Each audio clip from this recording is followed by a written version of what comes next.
बिहार देख रहे हैं आप, आपके साथ मैं हूं शिप्रा झा। बिहार में भ्रष्ट अधिकारियों की अब खैर नहीं। कल के बाद आज एक बार फिर काली कमाई के कुबेर बने एक अधिकारी की करोड़ों की संपत्ति का खुलासा हुआ है।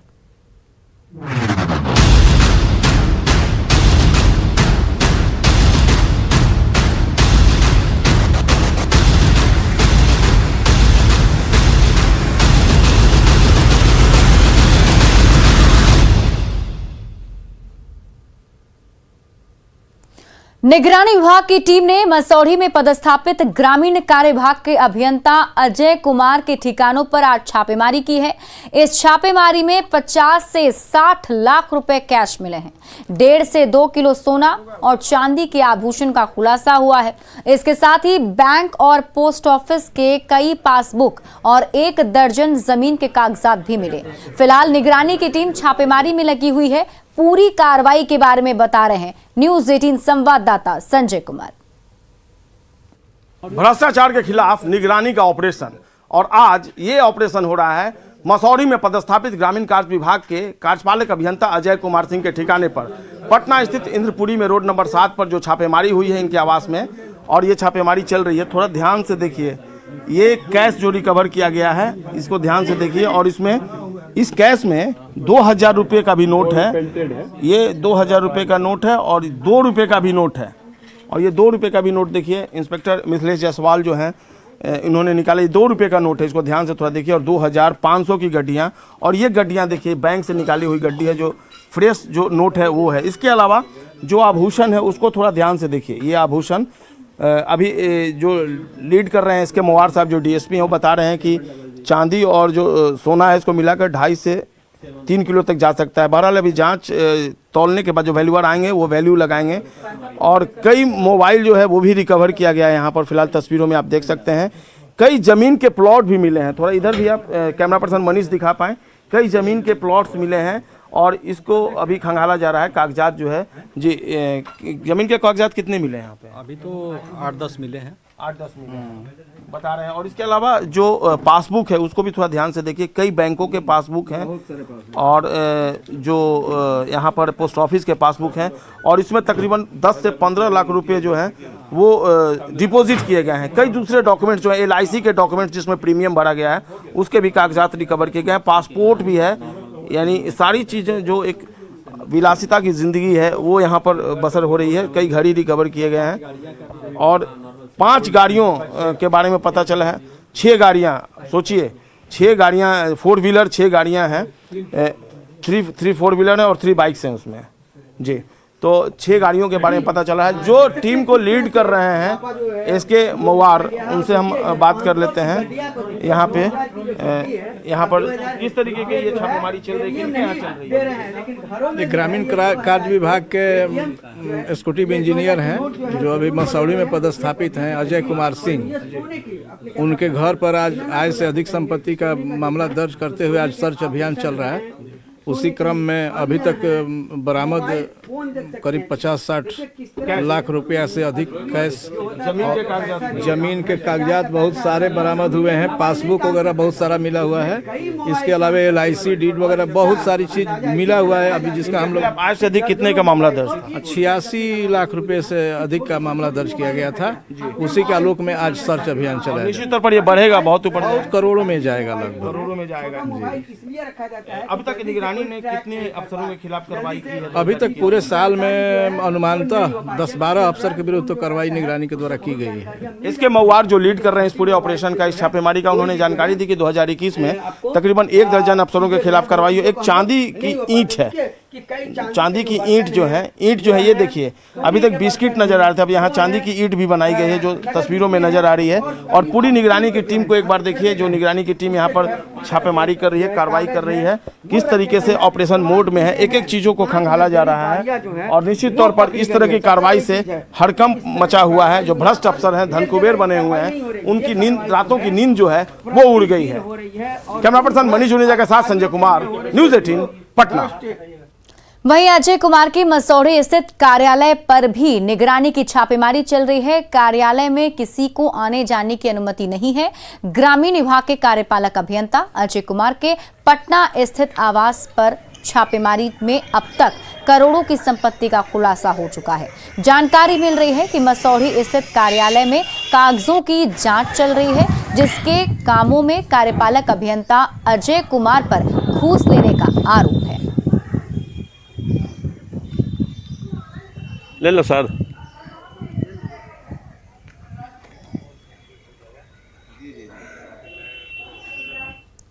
पटना में सीएनजी से चलने वाले ऑटो के चालकों की परेशानी इन दिनों बढ़ गई है। सीएनजी पंप पर घंटों लाइन में खड़े रहने के बाद इन्हें सीएनजी मिलती है। ऑटो चालकों का कहना है कि कमाई के 2-3 घंटे लाइन में बीत जाते हैं। ऐसे में कमाई करें तो कैसे? बता दें कि पटना में 17,000 सीएनजी ऑटो हैं, लेकिन इसके लिए जिले में सिर्फ 7 सीएनजी पंप हैं और पटना शहर में सिर्फ 2। ऐसे में ऑटो चालकों की परेशानी बढ़ी हुई है। बेली रोड स्थित सीएनजी पंप का जायजा लिया संवाददाता रवि एस नारायण ने।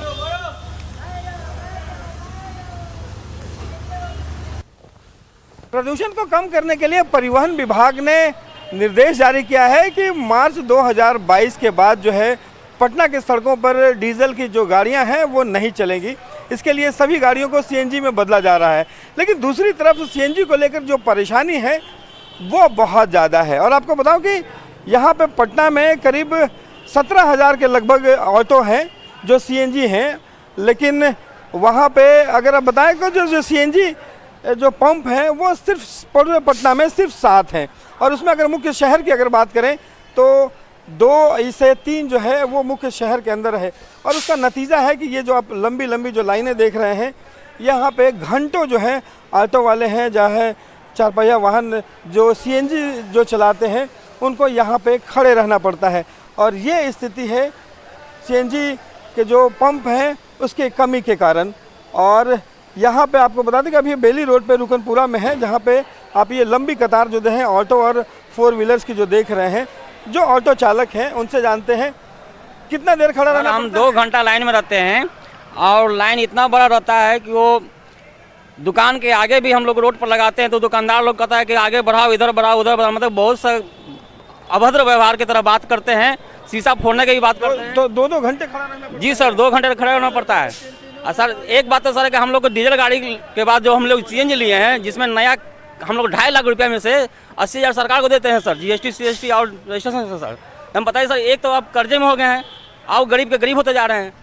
आपकी गाड़ी कितने देर तक खड़े रहना पड़ता है यहाँ पे सीएनजी लेने के? 2-2.5 घंटा गैस के लिए खड़ा रहना पड़ता है। और जमा का गाड़ी है तो बहुत कमाई उमाई करने में दिक्कत होता है। फुल टंकी तो हो जाता है, लेकिन यही है कि 2 घंटा 3 घंटा समय मर जाता है, आधा तक कमाने के समय चला जाता है सर। समस्या ये है कि एक तरफ सीएनजी में बदलने की बात हो रही है गाड़ियों को, लेकिन यहाँ पे सीएनजी जो पंप है वो बहुत कम है। हालांकि परिवहन विभाग ने 7 या 10 और जो है वो सीएनजी पंप लगाने की बात कही है, लेकिन वो कब तक तैयार होगा इसका पता नहीं। और यही कारण है कि ऑटो चालक जो है वो भारी परेशानी का सामना कर रहे हैं। पटना से रवि एस नारायण की रिपोर्ट। किशनगंज जिले में बालू का अवैध कारोबार थमने का नाम नहीं ले रहा है। वैध घाट चलाने वाले ही प्रतिबंधित मशीनों से अवैध खुदाई करा रहे हैं। अधिकारी भी कार्रवाई के नाम पर खानापूर्ति कर रहे हैं। धुमनिया घाट से स्थिति का जायजा लिया न्यूज़ 18 संवाददाता आशीष सिन्हा ने। अभी हम मौजूद हैं धुमनिया बालू घाट में। धुमनिया और रायपुर 2 बालू घाट हैं जहां पे पुलिस के द्वारा छापेमारी की गई थी, जहां पे 5 ट्रक और 3 जेसीबी सहित डोजर मशीन को खोला गया है। तो उसके बाद से यहाँ पे बालू के खदान से अभी खुदाई तो हो रही है। आप देख सकते हैं कि बालू ले जाया जा रहा है, लेकिन डोजर मशीन पुलिस द्वारा खोल लिया गया है। सबसे बड़ी बात है कि डोजर मशीन को लगातार उपयोग करना ये बड़ा सवाल खड़ा करता है। इसमें अधिकारी को इसकी जानकारी नहीं हो पाती है। लोकल लोग जब शिकायत करते हैं तब मजबूरन बड़ी अधिकारी को कार्रवाई करनी पड़ती है। ऐसे में ये समझा जा सकता है कि बालू खदान में कितना बड़ा खेल हो रहा है। ये अक्सर की शिकायत के बाद ही जगती है और अक्सर ये जो डोजर जो प्रतिबंधित ये मशीन है ये लगा के लगातार बालू की खुदाई करते हैं बालू माफिया, और खुलेआम उसको बेचते हैं, जिसको कि बीच बीच में देख सकते हैं, एक गाड़ी अभी आ रही है उधर से देख सकते हैं जो ओवरलोड भी सारे करके ले जाते हैं। तो ऐसे हालात में समझा जा सकता है कि बालू माफिया द्वारा हर वो नीतिक्रम अपनाया जाता है जिसमें उनको गैरकानूनी काम करते हुए अपने राजस्व को, सरकार को राजस्व की क्षति पहुंचाते हुए अपना लाभ लेते हैं। तो ऐसे हालात में ज़रूरत है सरकार को बड़ी स्तर पे कार्रवाई की। जब सरकार ने कुछ जगहों पे बड़ी अधिकारियों पर कार्रवाई भी की है, लेकिन अभी भी किशनगंज जैसे जगह में मतलब कार्रवाई नहीं हो सकी है। कुछ रोक जरूर हुई है, लेकिन ज़रूरत है बड़े पैमाने पे कार्रवाई की। आशीष सिन्हा, न्यूज़ 18, किशनगंज। गोपालगंज में चोर बेखौफ हैं। चोरों ने एक ही रात पैक्स के बैंक समेत 10 दुकानों के ताले तोड़कर चोरी की घटना को अंजाम दिया। घटना नगर थाना के पाखोपाली बाजार की है। चोरी की वारदात के बाद नाराज लोगों ने बाजार को बंद कर दिया है और बाजार की सुरक्षा बढ़ाने की मांग करते हुए व्यवसायी प्रदर्शन पर भी उतर आए हैं। व्यवसायियों ने पुलिस प्रशासन पर लापरवाही का आरोप लगाया है।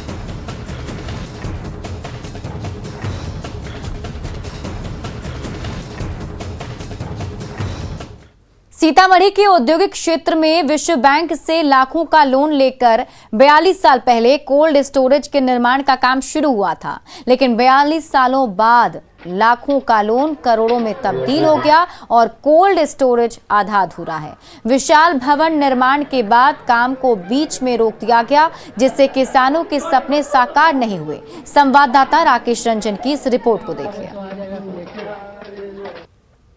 इस वक्त मैं मौजूद हूं सीतामढ़ी के औद्योगिक इलाके में और औद्योगिक इलाके में स्थित सरकारी कोल्ड स्टोरेज के बारे में आपको हम दिखलाने की कोशिश करते हैं, क्योंकि सरकारी या कोल्ड स्टोरेज किसानों के सुनहरे सपनों का इसे मजार कहा जा सकता है, क्योंकि यह कोल्ड स्टोरेज वर्ष 1980 में वर्ल्ड बैंक से लोन लेकर इसका निर्माण किया गया था और कोल्ड स्टोरेज का भवन का तो निर्माण कर दिया गया, लेकिन इसमें मशीनें नहीं लगाई। और हालात ये है कि वर्ल्ड बैंक से जो लोन लिया गया था और लाखों का लोन करोड़ों में पहुंच गया है, लेकिन इस जो कोल्ड स्टोरेज की स्थिति है आप देख सकते हैं किस तरीके की हालात है इस कोल्ड स्टोरेज के। सरकारी यह कोल्ड स्टोरेज सीतामढ़ी का एकलौता शीतक केंद्र है और स्थिति यह है कि इसमें किसानों को कोई फायदा नहीं है, क्योंकि यह खंडहर बन चुका है, यहां लोग आते नहीं है, किसानों को कोई फायदा नहीं है और जो अधिकारी है, प्रशासनिक अधिकारी है, उनको भी इस कोल्ड स्टोरेज से किसी तरीके की कोई मतलब नहीं है। तो कहा जा सकता है किसानों के जो हित को ध्यान में रखते हुए इस कोल्ड स्टोरेज का निर्माण किया गया था, आज वह पूरी तरीके से विफल साबित हो रहा है, क्योंकि सरकार की मंशा थी कि कोल्ड स्टोरेज का निर्माण किया जाए ताकि यहां के किसानों को फायदा हो और उससे किसानों को बेहतर आमदनी का एक जरिया बन जाए। लेकिन कोल्ड स्टोरेज की स्थिति देखने से आप साफ देख सकते हैं कि किस तरीके के हालात है। जी सर, हम लोग, मेरा उम्र है 20 साल, हम करीब यहाँ 10-15 साल से आते हैं क्रिकेट खेलने, देखते ही ऐसा ही खाली पड़ा हुआ है, इसमें कुछ मशीन उशीन नहीं लगा हुआ है। किसान को कोई फायदा नहीं है, कोई ऐसा कारोबार नहीं होता है, किसान लोग को कभी भी इसका फायदा नहीं मिला है। काफी दिनों से ऐसा, हाँ बहुत साल से सर ऐसा ही है। राकेश रंजन, न्यूज़ 18, सीतामढ़ी। और इसी बीच बड़ी खबर आपको समस्तीपुर से बता रहे हैं, जहां युवक की पीट कर हत्या कर दी गई है। ये बड़ी खबर समस्तीपुर से आपको बता रहे हैं, युवक की पीट कर हत्या की गई है। कैलाश राम के रूप में मृतक की पहचान की गई है। खानपुर थाना के पुरुषोत्तम अन्नू पंचायत की ये घटना बताई जा रही है। फिलहाल हत्या की वजहों का खुलासा नहीं हो पाया है।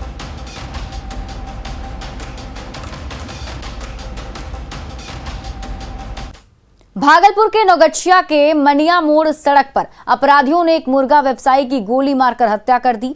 घटना बीती रात उजानी गांव में घटी। अपराधियों ने मोहम्मद एहसान के सिर और आंख के पास 3 गोलियां मारी। एहसान की मौके पर ही मौत हो गई। एहसान 2020 में हुए शमीम हत्याकांड का गवाह थे। घटना के समय एहसान का भाई मोहम्मद अतहर भी उसके साथ था। अपराधियों ने उस पर भी गोली चलाई, लेकिन वो बाल बच गया। अतहर ने ही पुलिस को सूचना दी।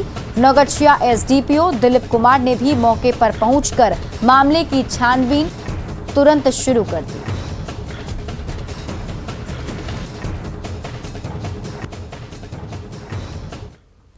खगड़िया के बेलदौर प्रखंड के नारदपुर गांव के हिमांशु राज ने भारतीय सेना में लेफ्टिनेंट बनकर अपनी मां के सपने को साकार किया है। हिमांशु राज आईआईटी में सफल होने के साथ साथ एनडीए में भी चयनित हुए, लेकिन आईआईटी छोड़कर देश की सेवा के लिए सेना ज्वाइन किया।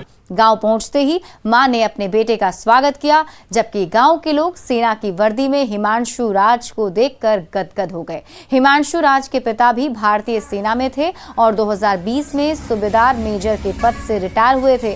पिता ही हिमांशु की प्रेरणा बने। हिमांशु राज इंडियन मिलिट्री एकेडमी देहरादून से पास आउट होने के बाद खगड़िया के अपने गांव पहुंचे। हिमांशु ने एनडीए के उसी चार्ली स्क्वाड्रन में थे जहां से शहीद सीडीएस जनरल विपिन रावत ने ट्रेनिंग ली थी। हिमांशु की उपलब्धि पर पूरा परिवार गौरवान्वित है। मैंने 12th में एनडीए का पेपर लिखा और इस चीज़ के लिए सेना को ज्वाइन करने के लिए मेरे पिताश्री ने मुझे बहुत मोटिवेट किया है। बचपन से ही मैंने अपने पिताश्री को देश की सेवा में कार्यरत देखा और वर्दी पहनते हुए देखा, तो इस चीज़ ने मुझे बहुत मोटिवेट किया था सैन्य अधिकारी बनने के लिए, इसीलिए मैंने देश की सेवा की। मुझे शुरू से ही ऐसा लग रहा था कि मेरा बेटा आए इस क्षेत्र में, लेकिन एक सैन्य अधिकारी के रूप में। जैसा कि हिमांशु ने बताया, हम लोग गए थे एनडीए घूमने के लिए, मेरा दोनों लड़का गया था, बेटी भी थी, सभी परिवार गए वहाँ। जिस तरह का वो ट्रेनिंग हो रही थी और देख रहे थे आर्मी ऑफिसर को ट्रेनिंग करते हुए, मैं उसी समय बोला बेटा जब भी तुम फौज में ज्वाइन करना चाहता तो एक अधिकारी के तौर पर। बिहार में शराब तस्करों के खिलाफ पुलिस लगातार अभियान चला रही है। सिवान की हुसैनगंज थाना पुलिस को न्यू हैदरी मार्केट के पीछे जमीन के अंदर छिपाकर शराब रखे होने की सूचना मिली, जिसके बाद पुलिस जेसीबी लेकर मौके पर पहुंची। जेसीबी से खुदाई की गई। खुदाई में जमीन के अंदर ड्रम में छुपाकर रखी शराब बरामद हुई। ड्रम में 200 लीटर शराब थी। पुलिस ने छुपाकर रखी गई शराब को नष्ट कर दिया। पुलिस ने मौके से कुछ खाली ड्रम को भी बरामद किया है। पुलिस पता लगाने की कोशिश कर रही है कि जमीन के अंदर ड्रम में शराब किसने छुपा कर रखी थी। यहाँ पर सूचना मिलता रहा है और विनष्ट किया जाता रहा है मेरे स्तर से, लेकिन इतने बृहद पैमाने पर हो सकता है कि सूचना नहीं थी। हमको लगा कि इसमें और हो सकता है, इसीलिए जेसीबी से इसको बदवा कर। अरवल में स्वास्थ्य विभाग की एक बार फिर बड़ी लापरवाही सामने आई है। सदर अस्पताल में डॉक्टरों की लापरवाही की वजह से एक महिला की परेशानी बढ़ गई। दरअसल 2 साल पहले सदर अस्पताल में एक महिला का फैमिली प्लानिंग हुआ, लेकिन फैमिली प्लानिंग के बावजूद महिला फिर से गर्भवती हो गई। महिला ने सिविल सर्जन से इसकी शिकायत दी है। महिला का कहना है कि पहले से उसके 3 बच्चे हैं और अब 4 बच्चों का पालन पोषण उसके लिए एक मुसीबत बन जाएगा। महिला ने सिविल सर्जन से भरण पोषण को लेकर शिकायत की। महिला के शिकायत से स्वास्थ्य विभाग में हड़कंप मचा हुआ है।